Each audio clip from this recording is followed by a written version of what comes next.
In this video, we are going to learn about the tree diagram in probability. Tree diagram helps us to visualize all the outcomes in the sample space, and it also helps us to calculate the probability of every outcome in the sample space. Let's see how to draw a tree diagram with an example. Amy and Barry play two games. Probability that Amy wins the game is 2 by 3. Draw a tree diagram to illustrate this. What is the probability that Amy wins only one game? Amy and Barry play two games. In the first game, either Amy could win or Barry could win. That's the first game.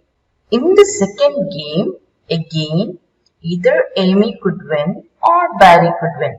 That's the second game. And if Barry has won the first game, in the second game, again Amy or Barry could win.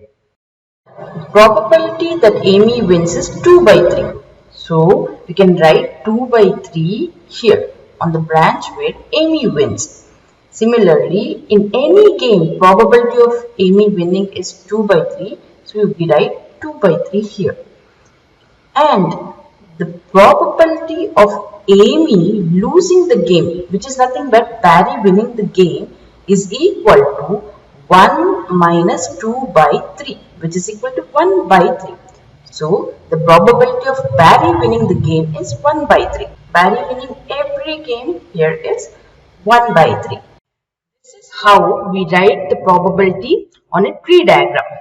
Now, if we add the probabilities on the branches, it should add up to 1. Here, 2 by 3 plus 1 by 3 is equal to 1. This is applicable to all the branches coming from a single node. As mentioned earlier, we can also see the outcomes using the tree diagram. Here, we can say Amy wins both the games. Amy wins the first game and Barry wins the second game. Barry wins the first game and Amy wins the second game. Or Barry wins both game 1 and game 2. Now that we have listed out all the outcomes, let's see how to find the probabilities of each outcome. The probability of Amy winning the first game and the second game is equal to 2 by 3. That is the probability of winning the first game into 2 by 3. When we use the term add, we multiply the probabilities. It is equal to 4 by 9. Similarly, the probability of Amy winning the first game and Barry winning the second game is 2 by 3 into 1 by 3, which is nothing but 2 by 9.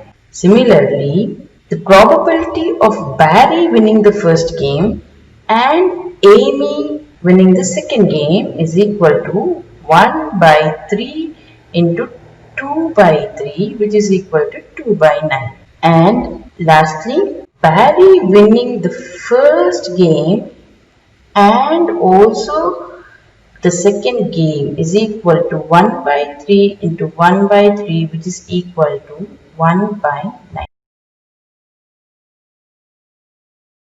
So, this is how we find the probability of each of the outcome in the sample space.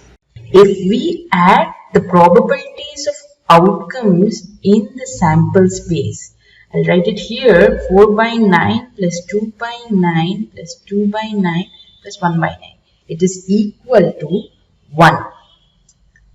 In the earlier video, I had mentioned that if we add the probabilities of every outcome in the sample space, it should be equal to 1. So, this is a good way to verify if the probabilities are correct or not. Now, let us look at the probability of Amy winning only one game. So, there are two ways where Amy can win only one game. That is, Amy can either win the first game or Amy can win the second game. We can write it as probability that Amy wins the first game and Barry wins the second game, or probability that Barry wins the first game and Amy wins the second game.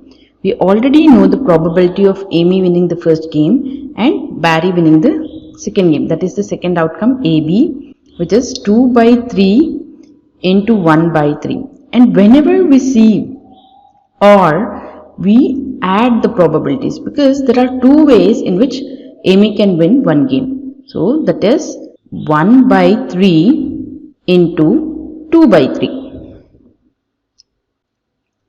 After doing the math, we can say that probability that Amy wins only one game is 4 by 9.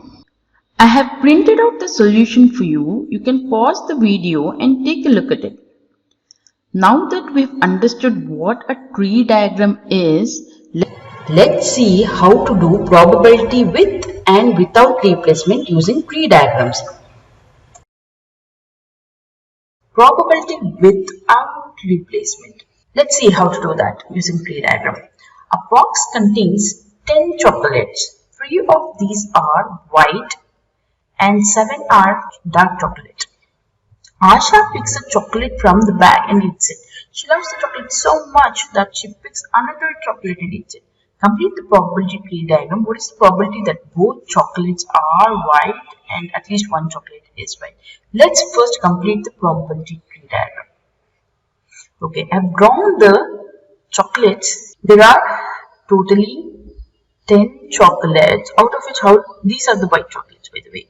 Out of which there are 3 white chocolates. Okay, and what about the dark chocolates? There are how many dark chocolates? There are 7 dark chocolates out of 10.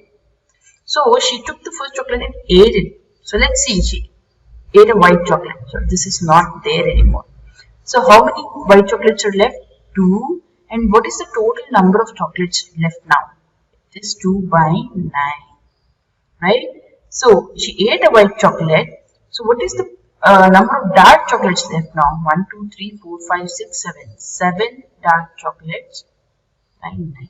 So again, notice that if you add these probabilities, it will be equal to 1. If you add these two probabilities, it is equal to 1. Okay, probabilities of two branches from the same node should be equal to 1. She ate a dark chocolate. So how many dark chocolates are there? There are 6 dark chocolates left. So the probability of getting a dark chocolate is 6 by 9. In the exam, if they ask a question, they say that Asha picked up 2 chocolate, it still means that it is probability without replacement. Whenever they say pick 2 items at once, it means they are referring to probability without replacement. Remember this. Now let's look at the question. So what is the probability that both chocolates are white? These are the white chocolate. Probability both chocolates are white. White and white. So that is 3 by 10 into 2 by 9, which is equal to, which is 1 by 15.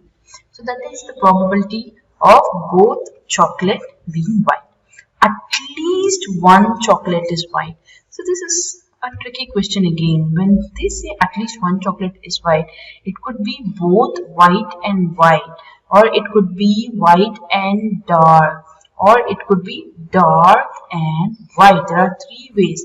It could be probability of getting a white and white chocolate, or it could be white and dark chocolate, or it could be probability of getting a dark and white chocolate. So in each of this, there is at least one white chocolate. So let's do it. So white and white, you know, it is 3 by 10 into 2 by 9. Or whenever you use the term or, you do plus. Probability of getting white and dark is 3 by 10 into 7 by 9. Or probability of getting a dark chocolate and white, 3 by 9. Okay, so what is the total probability? Let's see it. It's that the probability of getting at least one white chocolate is 8 by 15.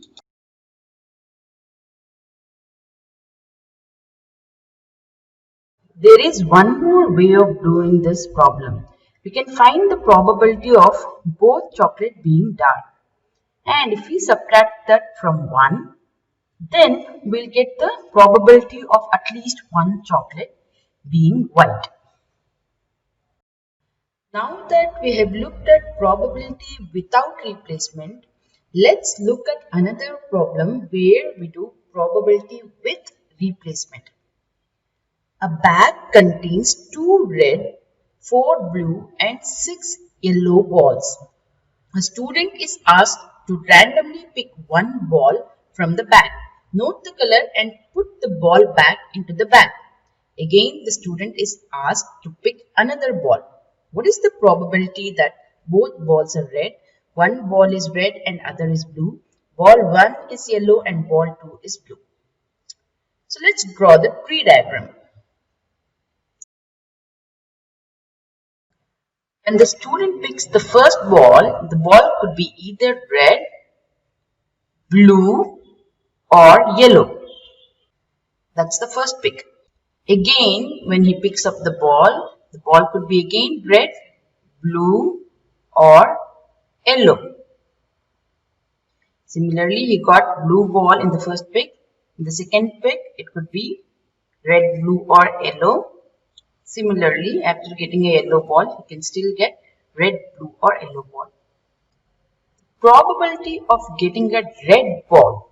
So there are 2 red balls. So there are 2 red balls out of 12 balls. So 2 by 12 is the probability of getting a red ball. Similarly, 4 by 12 is the probability of getting a blue ball and 6 by 12 is the probability of getting a yellow ball. Notice that the probabilities in 3 branches adds up to 1.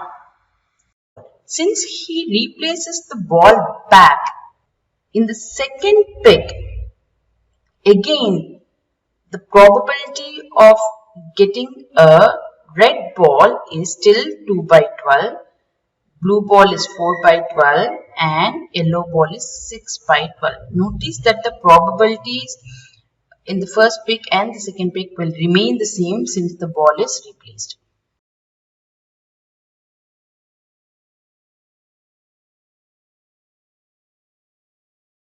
Now let's look at the problem. Both balls are red. See the red line, that is the probability of getting a red and a red. So probability of getting red and red ball is 2 by 12 into 2 by 12. If we simplify it, we get 1 by 36. Second question. One ball is red and the other is blue. So there are 2 ways of doing this.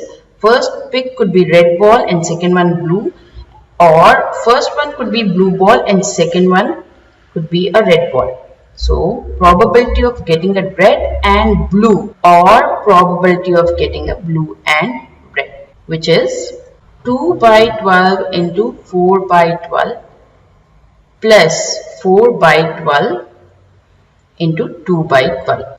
After simplifying, we see that the value is 1 by 9. Third question. Ball 1 is yellow and ball 2 is blue. There is only one way of getting an yellow ball in first pick and a blue ball in second pick. So probability of getting an yellow and blue ball is 6 by 12 into 4 by 12. After simplifying, we get 1 by 6. I have printed out the solution. You can pause the video and take a look at it. These are the kind of problems which have come in IGCSE core and extended exams. So if you understand the concepts well, you can easily crack the problems in probability. In the next video, I will be teaching you how to find the probability using Venn diagrams. Hope you like this video. Thank you.